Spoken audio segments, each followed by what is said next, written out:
হালাল রিজিক খাওয়ার চিন্তা করা।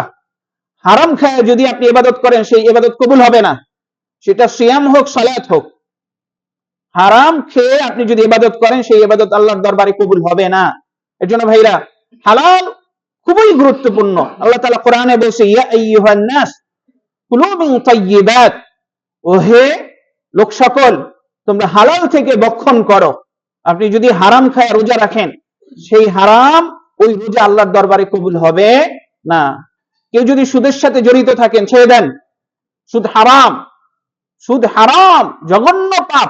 আল্লাহ এবং তার রাসূলের সাথে যুদ্ধ ঘোষণা করা হয়। আল্লাহ তাআলা কোরআনে বলছে, আহাল্লাল্লাহুল বাইআ ওয়া হাররামার রিবা।